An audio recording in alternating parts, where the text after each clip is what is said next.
House Oversight Subcommittee held a hearing on UAPs, or unidentified anomalous phenomena, this week, and heard testimony about object sightings and government possession of non-human material. One notable moment from the hearing was when whistleblower David Grush said the United States government is absolutely in possession of UAPs. Mr. Grush, finally, do you believe that our government is in possession of UAPs? Absolutely, based on interviewing over 40 witnesses over 4 years. And where? I know the exact locations, and those locations were provided to the Inspector General. Grush also answered to the government finding non-human biologics along with crashed craft. Let's watch.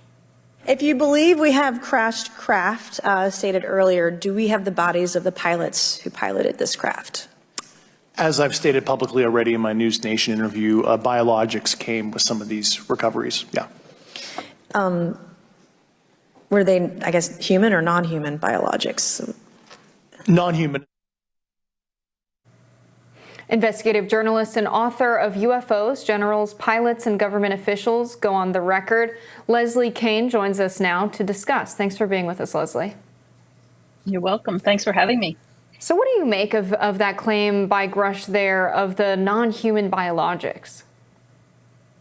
Well, I mean, that is the most, probably the most explosive statement that was made in the whole hearing in terms of just trying to wrap your mind around something that hard to imagine, that there's actually biological material, if not bodies of non-human beings in the possession of the U.S. government. I have no way of knowing whether that's true or not. I have talked to others who have told me that it is true, but I think tracking down the crash retrieved objects, we may have a better chance of doing that than getting our hands on biological specimens. So I'm not in a position to know. David Grush also said during his testimony that he has gathered this evidence from 40 people that he's interviewed. Do we have a sense of who these individuals are and whether or not how many of them actually had firsthand knowledge or direct access to the craft or biologics that were recovered? We don't know who the specific individuals were, although there may have been some that have come forward, and whether they're part of that pool of 40, we don't really know. For instance, we had a couple of people in our story in the debrief that were supporting David Grush's testimony, but most of them, I believe, are not comfortable coming forward publicly because they don't feel safe. There's lots of restrictions on what people can do and say. They don't want to break their security oaths, or they may be uncomfortable that it might threaten their jobs or their careers in some way. They're afraid of retaliation, which is what happened to David Grush. So people are kind of waiting in the wings, I think, to see how things unfold. And then I think more and more will come public in support of him. And we will hear from people who have direct firsthand knowledge of these programs, which Grush didn't have. So it sounds like there is a bit of breaking news today moving out of this about the subcommittee coming from McCarthy. Can you tell us a little bit about what you know about the subcommittee? Yes, I did. I just heard from Burchett's office that the four members of the committee, the Appropriations Committee, who held the hearing, have written a letter to Speaker Kevin McCarthy. The four members are Mr. Burchett, Matt Gaetz, Luna, and Jared Moskowitz. And they have asked him for the formation of a select committee to investigate UAP. It would also involve the collection of information, and it would, conduct oversight, the issues around oversight that need to be addressed. And what's really important, I think, about this select committee is that it would have subpoena authority, so that this committee would be in position to subpoena some of the witnesses that we all want to hear from, and or documents that maybe could be declassified for the public, because they've also focused on the problem of overclassification. They want to release more documents to the public. So it's a very exciting development, and I hope that it happens. And I understand you were at this hearing earlier in the week, Leslie. What was the mood like in the room? Did people seem to be taking this seriously? Were people kind of brushing it off or joking about it? And not just among congressional members, but the other people in the audience. How did they seem to react to some of this information that was coming out? Yeah, the mood, Amber, was really just sort of joyful and, everybody on high alert, everybody very excited. There were literally hundreds of people who lined up to get into this hearing, members of the public who could not get in because there just wasn't space.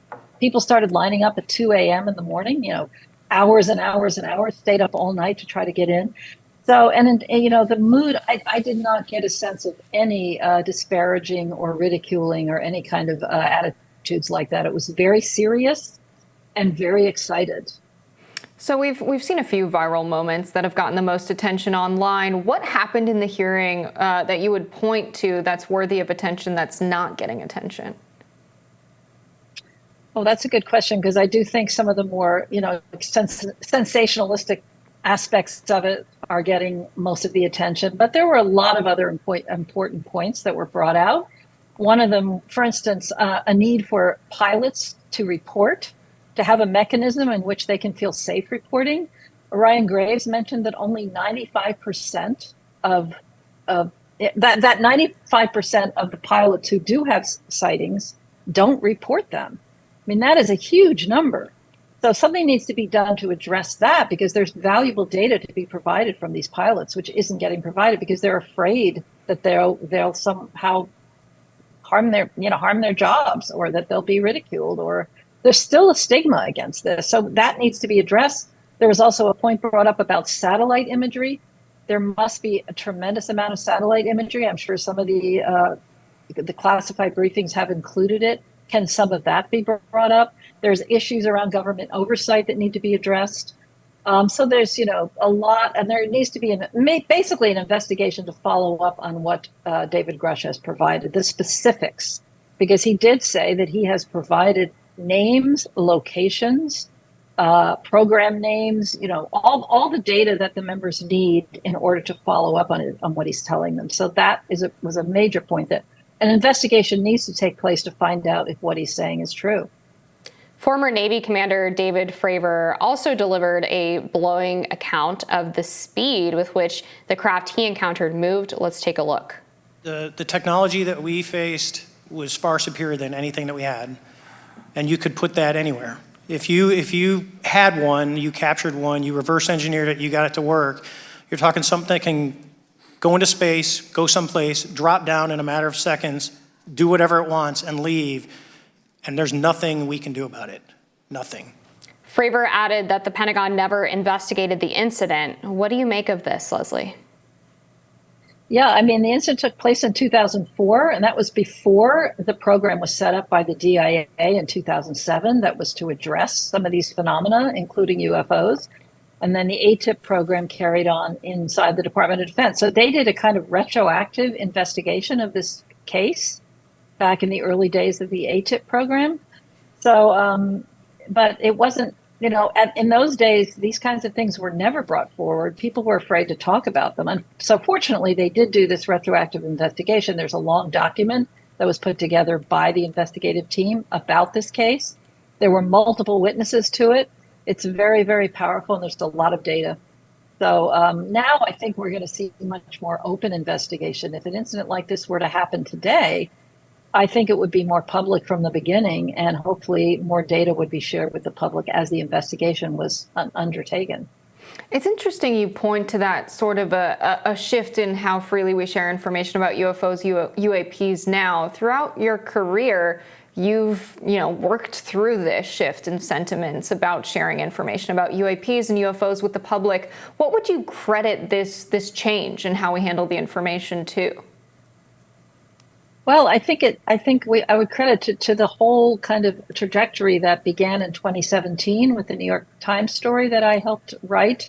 And it kind of opened the doors for this to be allowed to be taken seriously, because the story revealed that there was a secret program in the Department of Defense that was studying this.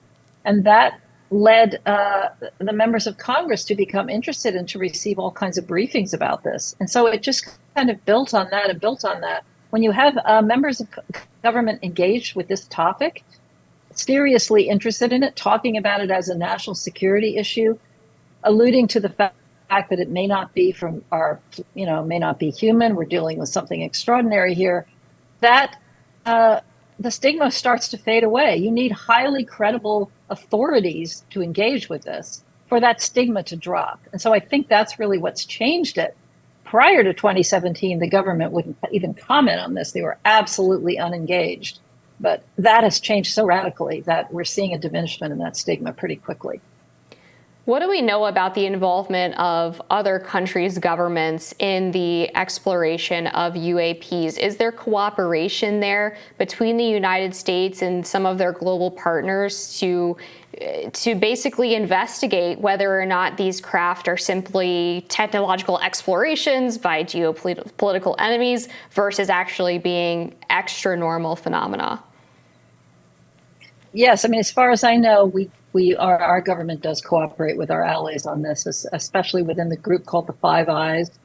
We work with the UK closely, Australia, but of course we don't know a lot about what our adversaries know. Of course, we're not working with them, and the big questions, the big question is around China and Russia and what kind of technology they may possess as a result of any kind of reverse engineering programs they have. So we're always trying to find out more about what they know. But yes, there is cooperation. I think it's done very privately and quietly between the different countries. But I do know that it does take place. Leslie, thank you so much for joining us and breaking this down today. Thank you very much for having me. More Rising after this.